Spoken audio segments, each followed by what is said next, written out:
You're listening to KNX In Depth along with Mike Simpson. I'm Charles Feldman. Making it 30 years in radio, in any capacity, is rare.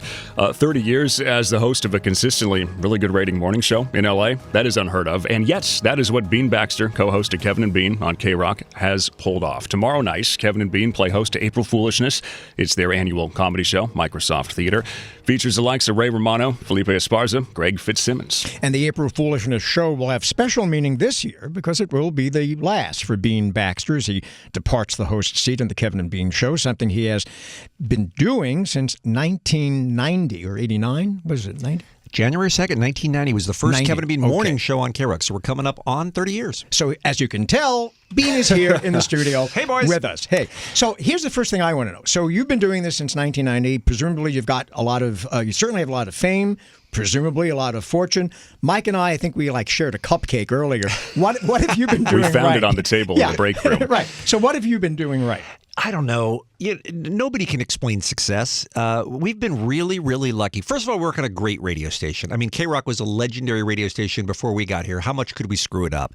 But the fans of that kind of music, that format, many of whom have grown up with it in Southern California, are just loyal people. I'm not going to lie to you. It did take them a while to warm up to our style of comedy, in quotes. But once they did, they were in, and we were all part of the same KROQ family. You know, that station has its own attitude and its own mindset that's different from any other station on the dial. And I think like people congregate. So we've always kind of felt like family. Does it feel like 30 years, or has it just flown on by?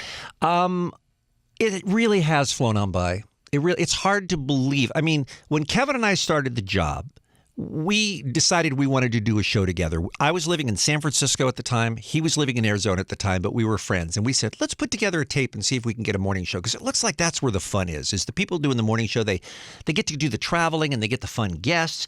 So let's do that. And when we got hired by KROQ, you can imagine how shocking it was. It was probably shocking for everybody in radio because nobody puts unknowns who have never done a drive time show on the air together in Los Angeles. You work years to build up to getting to Los Angeles. So why did they do that? Why did they take that risk? Andy Schoen, God bless him, the program director of KROQ at the time, and Trip Reed, the general manager, they'll say that they just had, an eye for talent. They saw two people that were smart and naturally funny, they said, and were willing to work hard. And they said, let's give them, rather than hire somebody else and have to make them KROQ, let's hire these two guys that are kind of blank slates, and we'll teach them about KROQ and let them do their thing and let them grow together. And you've had a lot of fun. Mm-hmm.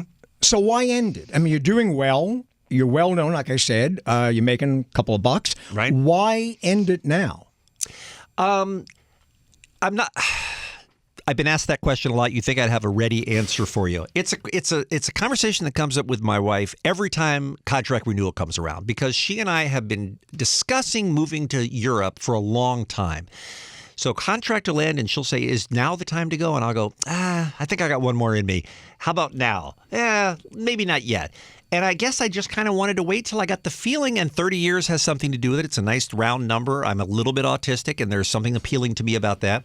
And also there are, other factors going on where I just got to the point where I'm like, you can't put off your dream forever. But you're originally from the UK. That's right. I'm a British citizen. Right. And I have been my whole life. I was born there. I lived there. But I've been living in America for most of my life. So just now, when the UK is like in this disastrous state. state. You know how to pick a time. Yeah, I sure do. Now is the time you want to go and live there? Really? Look, it wouldn't have been my first choice to go in the greatest, their constitutional crisis is kind of just as bad as ours right now. I mean, neither one has bragging rights in this case. Yeah, it's not an ideal time to go because there is so much uncertainty. True. But I think you guys look traveled, seasoned. You've probably been to England, right? Mm-hmm. Oh, yeah. I like their scones. It's an easy country to fall in love with. And once you get into Europe, as you know, just like we live here and go to San Francisco or Las Vegas for the weekend, if you live there, you're going to Lisbon or Stockholm for the weekend. Pop over. Yeah. You're taking the train to Paris in 3 hours. I mean, there's just something so appealing of having all of that. I just feel like you're not going to live forever. You might as well get some different experiences while you can. That's why I've never wanted to live in the same city my whole life. That's why I've lived in Phoenix and Baltimore and D.C. and New Orleans and Seattle, because it's fun to experience different aspects, different culture, different music, different weather, different food. And I'm so looking forward to doing more of that. You will miss this, though, right? Because you are a radio geek, as are many people in the building, as are probably some people listening right now. There's something special about waking up this city. You are not lying, Mike. And I'm telling you, just sitting here on KNX is going to go down as a red letter day for me. I mean, this is a radio station that I have admired for decades, and I wish it sounded more like it does on a tinny AM radio in my headphones. I wish we didn't have the clean program feed. Like a little bit of hiss. If I could hear it with the static, I would love it. We can talk to engineering about that. You have the same engineers we do. Yes, I know we that do. they can make that happen.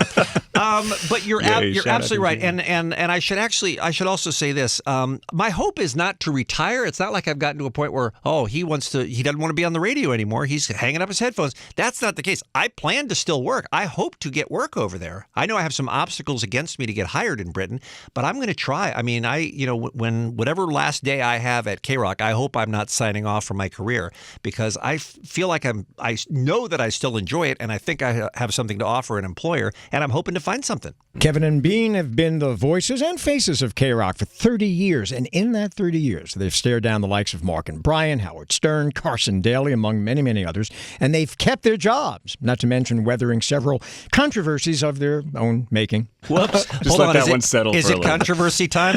I hope that wouldn't come up. No, it's okay. But we were talking before the break about environment. Would you care to talk about the environment? Oh, the environment here at KNX? Yeah. We are buried under the Mount Everest of dust. It's a miracle that you guys aren't wearing masks. We can't see each other. It doesn't seem safe. It's like working in a snowstorm in here. Where is all this dirt coming from? I don't know what Mike looks like. It falls from the ceiling. We're on the third floor of a building. It shouldn't be this dirty in here. It's not like there's a desert breeze coming through. Oh, we are all going to pay for Now that. you've ruined the image. It was in people's heads of a beautiful glassed-in studio with It's a track very lighting. professional organization, you guys. So, how much longer do we get to keep you? Well, here's what I told the bosses is that I'll stay no later than the end of this year. Ordinarily, we wrap up the show around December 15th or something like that. That'll be the latest I stay. But I got a lot of pieces in motion right now. It depends on when I sell my house, depends on when I get a job, those sorts of things. So it could be sooner than that, but no later than the end of this year. You like politics, clearly. You like news. You're a news junkie. I very much am. So when you move, I mean, not that you're going to be out of touch, but when you move to the UK, I was going to say Europe, but, well, the UK. For now, it's Europe. For now, it's Europe. But when you move to the UK, are you going to miss the sort of daily deluge of things like, I don't know, Trump tweets? You mean 50 tweets in 24 hours? Yes. Like, who can keep up with that? Exactly. Right. I don't know if I should say this or not, but when my wife and I had the pros and cons list out of reasons why we might want to move now, Mr. President made an appearance. I'm not. Really? I'm not. So you're not kidding. I'm not kidding about this, and I almost hesitate to say that because I can already hear the comments on your webpage of libtards should leave the country if they don't love America. I do love America, and it hurts my heart to see democracy crumbling before my eyes. And I know that sounds like an exaggeration, but I know a lot of people also feel that way too and know what I'm talking about, is we are seeing a systemic breakdown of the balance of power, of the way Washington is supposed to work. Even if you support Mr. Trump, you know deep down inside that he is a corrupt person and a pathological liar.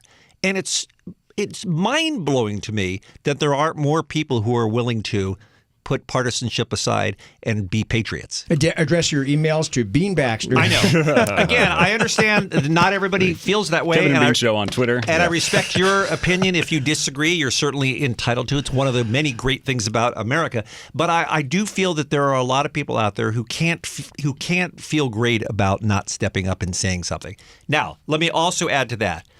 I'm the last person who is going to be the poster child for changing things or stepping up and making it better because I'm leaving. So clearly I'm quitting and letting you guys fight the battle, right? Says good luck, everyone, as he gets on the plane. I mean, essentially what I'm saying is America is broken, so not my problem. You know what I mean? And I know that I know that won't sit well with some people. But how do you know that you're not going to, maybe you don't care, how do you know you're not going to miss being in this country? And I know you go from city to city, but how do you know you're not going to miss just being in the U.S.? It's certainly possible. Look, lots of people have lived in lots of countries of the world, and I think what happens is there are great things that you will miss. Certainly people, certainly things, certainly food, certainly pop culture. There's certainly things you'll miss in every country that you leave.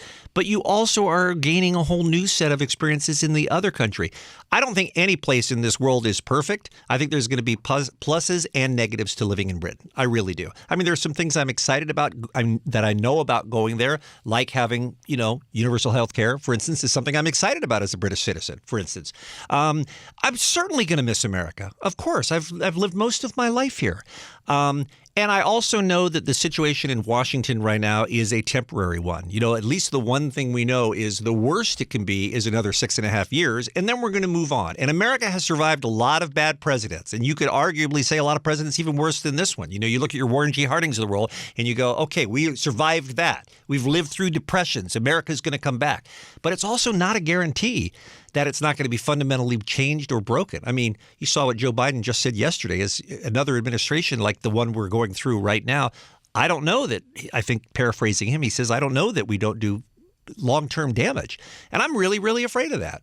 If anything, you're going to have plenty to talk about at the pub when someone figures out you used to live here and they go, oh, let's talk about America. But let me tell you guys this, too, because, again, Britain is going through it's a clown show of its own over there with Brexit. I do think the people on both sides of that argument really do believe they're doing the best for the country. I don't think they're in it for their own good. They're not trying to get rich off of the people's suffering, which is what I feel like is happening here. But I recently, to commemorate my upcoming move to Britain, in fact, this past Monday, I got my first ever tattoo. Really? I'm an old man, and I decided to get my first ever tattoo. It's big. And it's you saw it, Mike? I saw it on Twitter. What is it? It's Queen Elizabeth II. Oh, do you know her? I don't.